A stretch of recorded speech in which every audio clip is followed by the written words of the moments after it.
Nicholas Copernicus decides to dig back on things that interested him when he was a student in Krakow University and other universities. Actually, he later went to study in other universities in order to get further degrees. When he left Krakow University, actually, he did not complete his course. Okay, so he did not gain his degree from Krakow University. The degree was earned from a much smaller university. Most probably, they say because the smaller university would have charged him less for giving him the degree itself. Okay, and that is where he studied law, and that is what procured him the position of the canon. Now, how, when, and in what ways Nicholas Copernicus collected the data and what kind of analysis that he do on that, did he do on that data? This is kind of like the process is lost to history. Okay, but what happens is through the passage of time, Nicholas Copernicus seemed to have done this amazing work of looking at all the past information, doing some fact checking himself by making observations and so on, but adding very little to the quantity of the observations himself. He started writing this book. Okay, and seem to have completed quite a lot of the work in terms of the manuscript. So the manuscript is what you write before the publishing of the book. Okay? It seems that his intention was clear that he wanted to publish his work, but what he discovered as a result of his findings seem to have stopped him from the process of publishing. Okay, and this is where his first friend, Canon Geise, comes into the picture.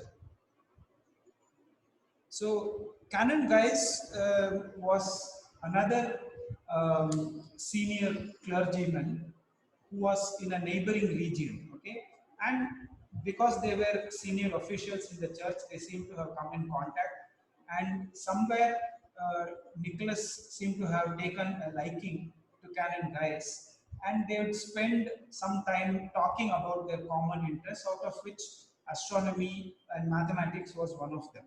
So Canon Geise came to know about Nicholas Copernicus's work.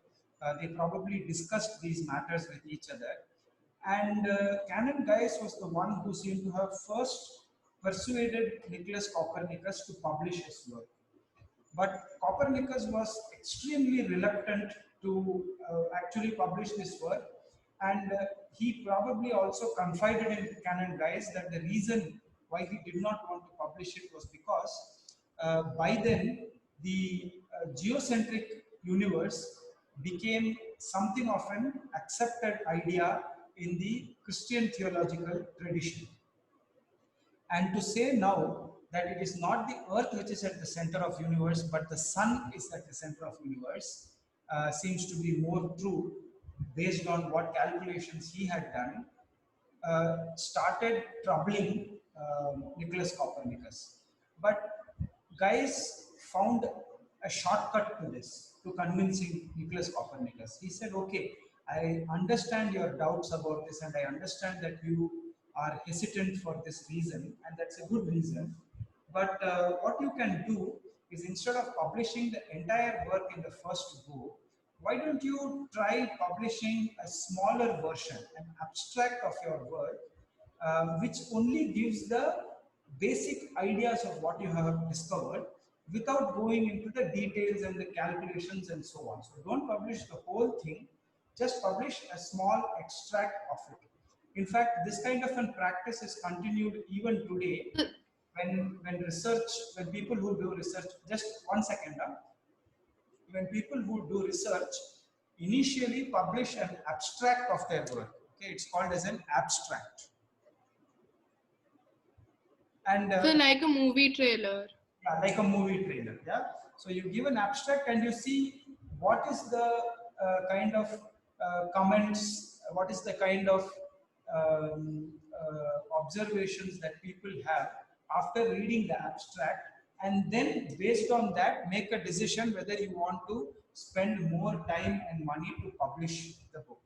So the abstract that he published, which was done in the form of a booklet, was this book called the Commentariolus.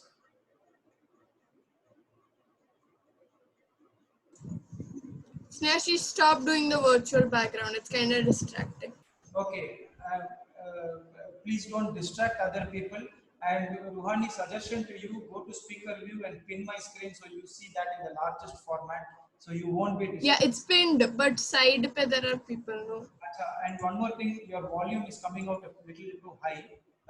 So see if you can speak a little away from the microphone or reduce the volume in your microphone. Okay. So the Commentariolus was hesitatingly completed and published with just the very basic ideas, and also with a preface that said very clearly that that Nicholas Copernicus himself was not entirely convinced about everything that he had written in the book. He said that there might have been some mistakes in my calculations, some errors in my observations, but based on a preliminary study, these are the points that I would like to make. So I'm going to list out the 7 key points that he gave out in the Commentariolus. Is that clear what I'm trying to say now? So shall I mention the points? So are you briefing them and writing? Yeah, I'm going to write them down. Okay, the first point. Commentariolus is the the abstract. Yeah, correct. So basically, a commentary on his original book, but the original book was not published. Okay, so this book came to be known as the Commentariolus. The first point that he made was heavenly bodies do not all move around the same center.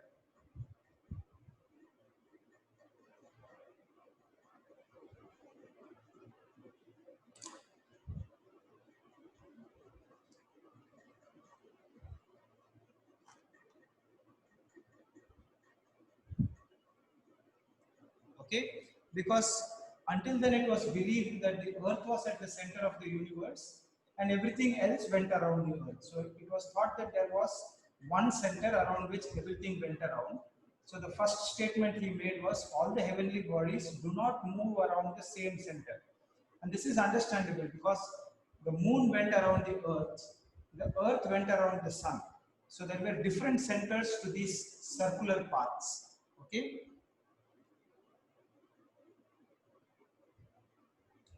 The second one was even more earth-shattering.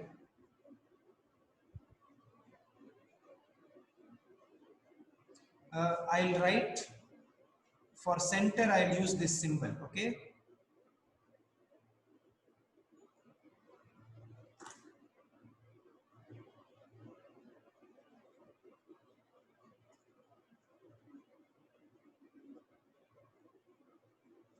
So he said the earth was not the center of the universe, but only of the moon's path.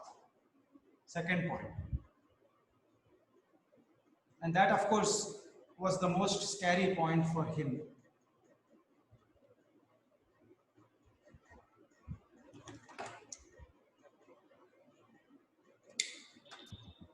So where are these mentioned? Commentariolus. So you have the book? No.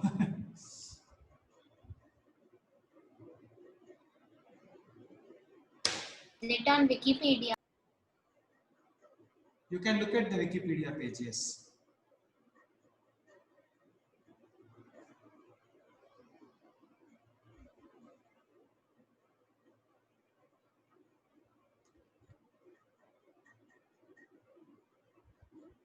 Sir, by this time, did they know all of the planets? No, not at all. In fact, it wasn't. In fact, it wasn't until much later. I think we had to wait until the 1700s at least for discovery of Neptune, if I'm not mistaken. And Uranus? Yeah, I don't know who discovered those. You can look them up. It's easy for you. Just Google discovery of planets. what was the timeline on that. They did not know about anything beyond Saturn even at this point of time. So what is written of this planetary system? It's hidden. And just and. Oh.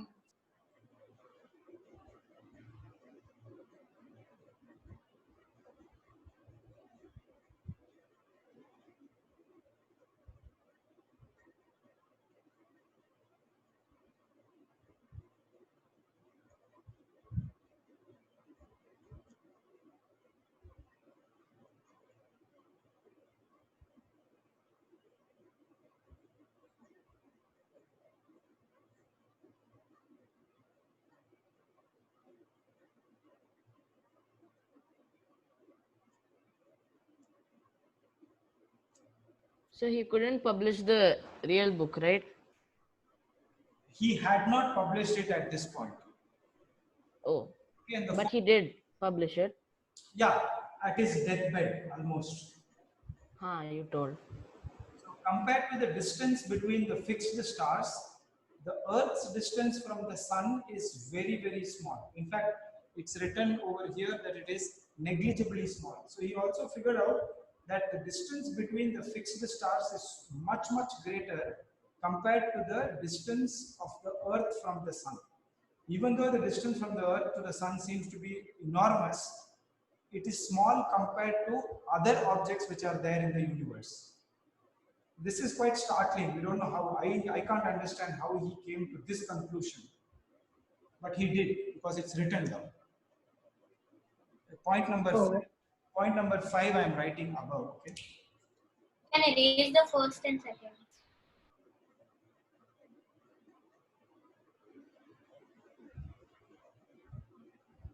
So there is Canon Geise and Yeah, Canon Geise had nothing to do with this. I put a bracket around it. So, are there people like today who don't believe this? Of course, we did talk about the flat earth. Sir, we can't see it. So Sir, can we you can't shift see your it. heading camera up, a just little? pull it down. Yeah, don't react. Wait. It's going a bit off board. Taking off. That daily. Yeah. Can't see. Nope. Is it daily Sir, river? it's taking off. Revolution. Okay. Daily river. Wait. You would have taken down point 1 and 2, right? Yeah. So So I'll start again.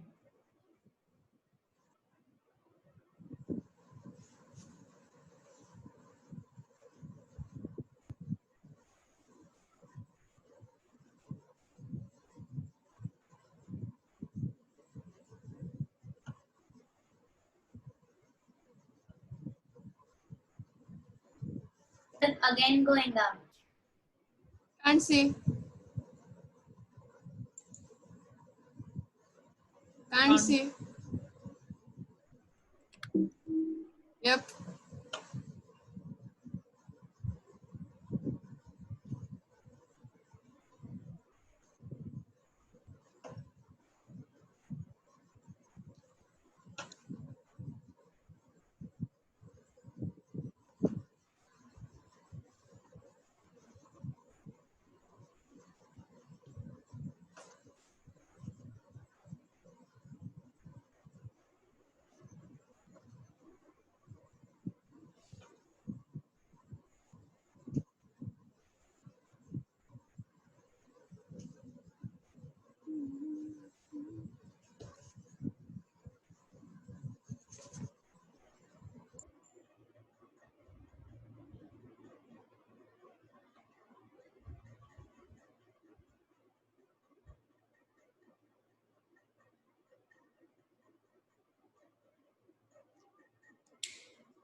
Sir, Yeah. will the church punish if he publishes things like this? Yes, that's what he. Sir, Yes. Sir, I have some point remaining at the bottom. Earlier, my mic was not working. Yeah. So I have some point remaining. Yeah. Can you see them now? Yeah. Thanks. Yeah. Okay.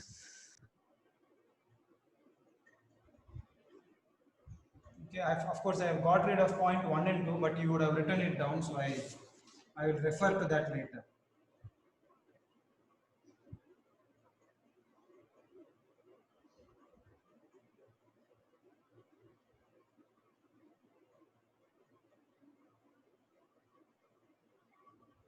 So that's retrograde, right? Yeah, that thing that planets do know, this one. Okay.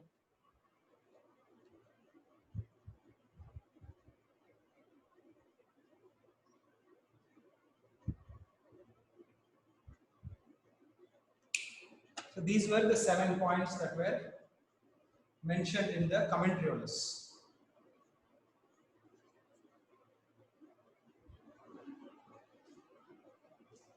Sir, what is retrograde? The path of the planets in which they seem to go backwards and then forwards again. When they seem bigger and then smaller, right? That one, right? Ruhani, your volume is too high. Twiggly.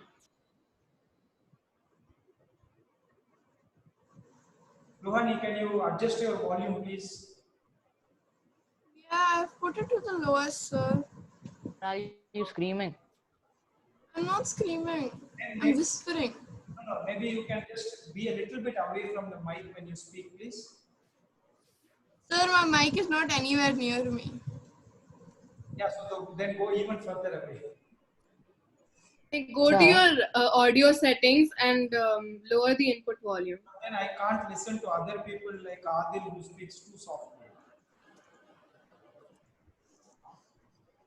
I'll do that. I'll reduce my volume. I have done it. Okay, fine. Don't worry Sir? about it. Yeah. Yeah. So, Sir, better? Yes, much better.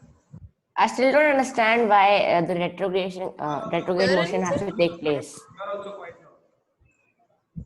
Sir, is this better? Much better. Yeah. Now speak. Fine.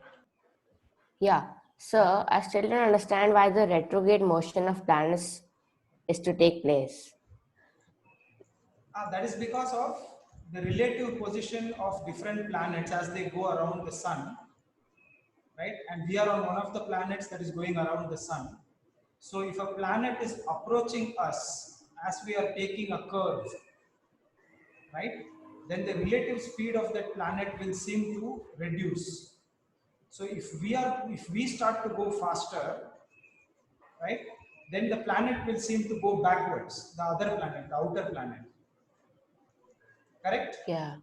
Yeah. And if we come to another position from Sir? this, both of us are moving in the same direction, then it will seem to slow down. You get it? It's, Yeah. it's the same Right. thing as looking at while going on the road in a car. You can look at objects that are near and objects that are far. And objects that are near will obviously seem to be moving faster than objects which are far away. And that is because of the relative speeds with which we are moving. That doesn't explain it, of course, but that's kind of the starting point for figuring out this relative motion of objects. Yes, somebody else wanted to say something.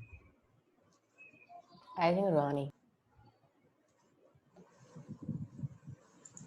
No, sir, I was just asking if it's fine. Sir, How many times did you ask? Now it's perfectly all right. Yeah, somebody else. No, the first 2 times I was testing the mic, so I think it came in this. Now forget Yeah, about I it. only asked. Perfect, now forget about it. Yeah, somebody wanted to say something. Sir? Yeah, yes. Yeah, so if you said that it depends on the speed, Yeah, like the retrograde motions, yeah. then what if something is like really fast, maybe even faster than the Earth? Yeah. Then what will happen to its motion? Yeah, it will look like it is going ahead, right, of us. If you are going by a car, have you ever observed when you are going by a car and there is a railway track alongside and you watch the train go by? So you are moving, the train is also moving, but the train, let's say if the train is moving faster than you, then you will observe something, right? You will see it going ahead of you. And let's say that both of you are at the same speed for a short period of time. This often happens when you're sitting in a train and you're looking at another train. Just at the station, right? If both the trains are leaving at the same time and they're accelerating or going at the same rate, then it doesn't look like the other train is moving at all, right? So it depends on the relative positions and the relative speeds of two objects. Yeah. Yeah, so like, is it the same as like when there are belts on airports and you're like just standing at one place and seeing the other belt move? Yeah. You think that you are also moving and the belt is stationary? So when you're standing on a travelator and you're watching, as people are walking by, it gives an interesting notion of what is going on. Yeah. Let's say that somebody is walking faster than the travelator is moving, then initially that person will seem to overtake you. Now if that person slows down for whatever reason, then you will seem to be going ahead. Or if the travelator itself speeds up. So various things are possible. And that's a straight line motion. In this case, two objects going around a curved path with different velocities. Okay, so to come back to the Commentariolus and the points that are mentioned over here, see, I can of course type all these things out and give you a handout Sir, to read a also. bit louder. But I wanted you people to write down each one of these points, and while you are writing it down, kind of think about it. Okay, so these observations that Copernicus put together in one document, right?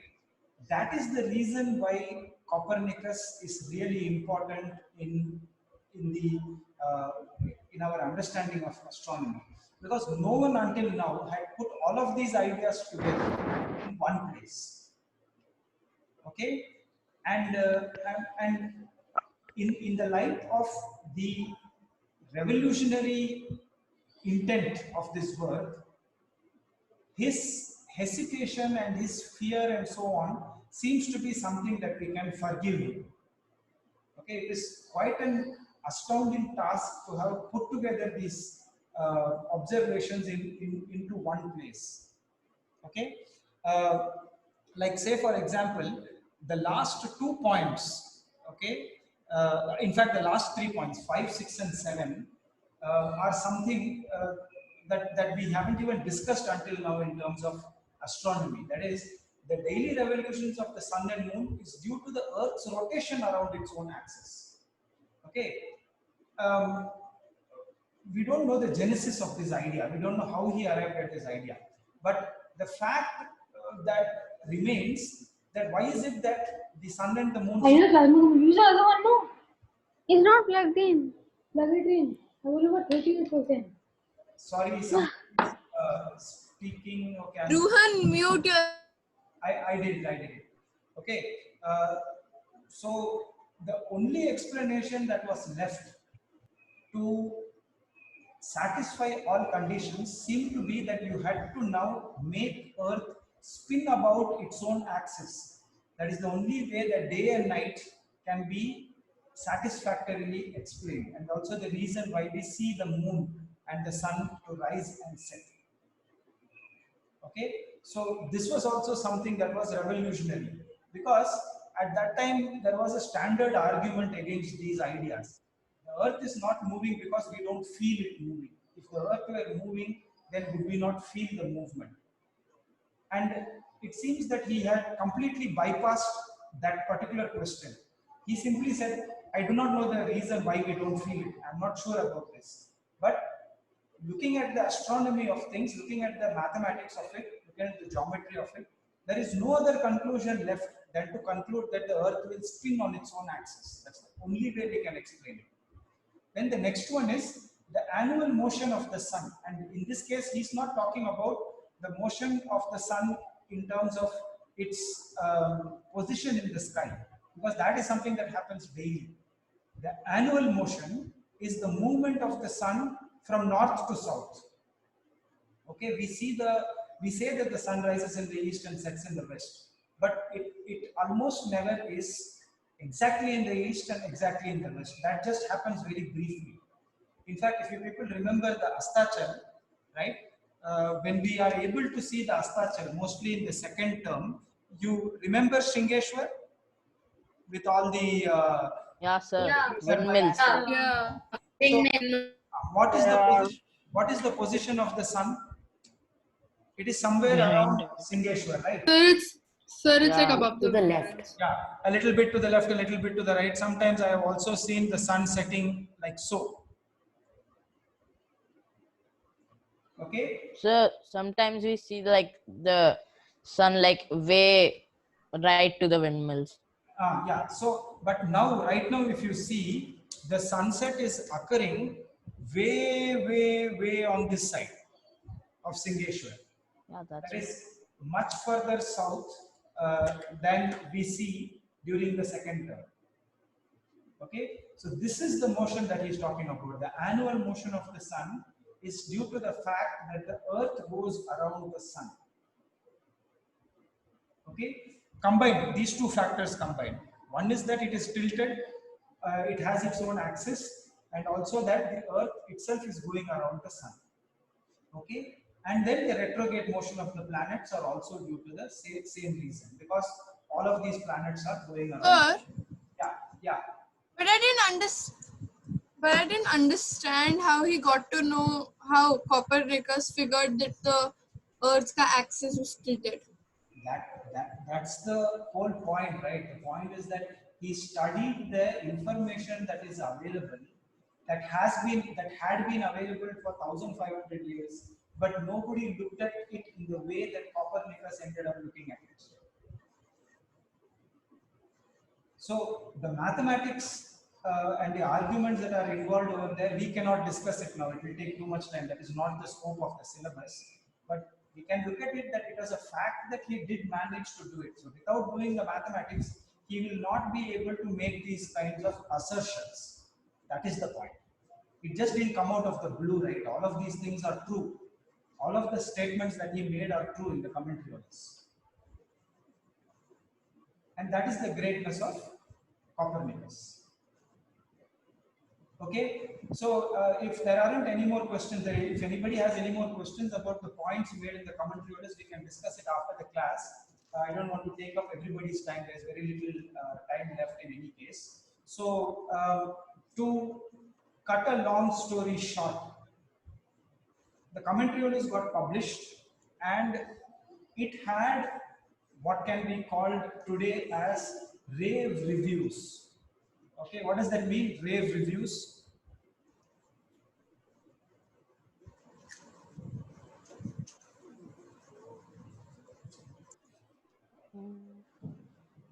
People, Not very pleasant reviews. no. In fact, it's the opposite of that. Okay, very pleasant reviews. Yeah. Excellent reviews. Excellent. Rave, That only is Yeah. excellent reviews. Okay. In fact, Rave. the Pope at that time, who was a very learned man, in fact, wrote back to Copernicus saying that it's an excellent book. We very much liked studying this particular commentary that we have written, and we are waiting for you to publish your main piece. Okay, so in fact, So who was this? Who was this guy? the Pope himself, So they accepted his idea. he Of the- completely accepted his idea. We do not know whether this Pope actually studied the document himself or somebody else read it for him and interpreted it. But however the case may be, he got a letter from the Pope saying that we really enjoyed your book and your ideas are revolutionary and very interesting. We are waiting for you to publish the main work. Okay, which can only be taken as encouragement from the church for Copernicus to go ahead and publish his main work. But Copernicus still hesitated. Okay, Probably because he knew history, he knew what happens to people when they go against the ideas of the church, especially if they commit it to writing. Okay, you can talk about it, that's a different matter, but if you put it in words and you publish it, then it becomes proof. Okay, and I think Copernicus was most probably correct in his estimation that he has to wait a little bit longer. So he still hesitated. The whole thing was ready, but he hesitated. And that is where the second person in the story, the second friend that Copernicus got, comes into the picture. This was the man Rheticus, who read the Commentariolus. He was a very young man. He was a mathematicus in one of the universities in Europe at that time. Mathematicus is a teacher of mathematics. Okay, and he was very, very interested in Copernicus's work and requested to come and meet Copernicus in Poland. Okay, and Copernicus agreed for him to come and visit. And as soon as they met, it became very clear to Rheticus that Copernicus was the master that Rheticus was looking for. Okay, he was completely taken in by Copernicus's work, and he wanted Copernicus very much to publish his work. So he started pestering. So whenever he'd get an annual vacation, right, Rheticus would immediately travel to Poland and he would stay with Copernicus and discuss the work with him. At some point of time, he started pestering Copernicus to publish his work. He said, "What do you have to fear? The Pope himself has said that he is very happy with your work. Why don't you go ahead and publish it?" So Copernicus at one time made this excuse that, it's a lot of work and I am really not interested anymore. I have done what I want to do. I'm really not feeling like doing all that work to again, start the process. But Rheticus was not somebody to be easily dissuaded. And he said that, okay, if it is difficult for you to do this work, then I will do it myself. Okay, and I need only a little bit of help from you, I will do it myself. And still Copernicus hesitated. He said, no, it's okay. It's not such a big thing. Why are you, why are you taking so much interest in it? It is fine. It will be too difficult for you. You already have a job to do. This will be almost like a second job. I won't be able to pay you anything. Rheticus told him, no, don't worry. I will do it during my free time, and I will do it over here itself in the castle, and you don't have to pay me anything for this. I will just do it by my own. Okay, and finally, after heavy pestering, it seems, Copernicus eventually agreed that Rheticus can go ahead and clean up the document. The manuscript was already available. It just needed a lot of editing work to be done. And Rheticus excelled himself in the task. He took, the least amount of time that is possible and brought the entire document into its publishable form. And then finally, when it was ready to be published, Copernicus again dithered. He said, no, I don't want to, I'm still not sure, let me have a look. And he spent many months saying that he's reviewing the document, but he didn't do anything. Okay, finally Rheticus said that, okay, I will even publish the document. Let me take the document, I will take it to the publishers, I will make sure it is printed, and I will show you the first copy. Don't worry about it. And Copernicus again had to agree finally for Rheticus to take the document for publishing, and eventually the document in that way got published. But the preface to the document after it was printed had to be written by Copernicus, and in the preface to the document, Copernicus did not even mention Rheticus's name once. Okay, and there is some controversy about this. People say that it was actually not Copernicus who wrote the preface to the document. It was one of the publishers, people who wrote the preface to the document. But whatever it was, the preface could not have been printed without the approval of Copernicus, and Copernicus failed to mention Rheticus. And Rheticus was so disappointed by this betrayal, so to say, having done all the work that was necessary to clean up the document, put it in order, do the editing, take it to the publisher, get it printed, meet the publisher regularly. After all this effort, Rheticus' name is even to this day not mentioned even once in Copernicus' document. And finally, the document gets printed, the whole book gets printed. I think there are some 6 or 7 volumes, huge piece of work. And the final copy comes out apparently on the day of his death. And with that, we come to the end of Copernicus' story. Rheticus seems to have just retired back to his university work, and he lived for a very long time. He even published a textbook in mathematics later, but died in obscurity. Nobody knew anything about Rheticus until the whole story came out much later. So this is the story of Copernicus and what happened. And just as Copernicus had feared, a few decades after the publishing of the book, which was called as the Revolutionibus Omnibus, got banned by the church because its ideas were against the Christian theology, and it remained in ban for many, many years to come. If Copernicus had been alive, he would surely have been taken up by the church, maybe had to undergo a trial, perhaps even punished. So it seems in the end that Copernicus was well founded in his hesitation. And then comes Galileo. You also know that later Galileo, for giving out similar ideas, actually had to undergo the Inquisition and was also placed in house arrest. So history seems to suggest that yes, if you go against established ideas, you are at risk of being punished by the authorities. And that's how things remain probably even to this day. The next part of the story comes when Johannes Kepler comes into the picture. But what happens then is an entirely different story, and we will take it up in the next class.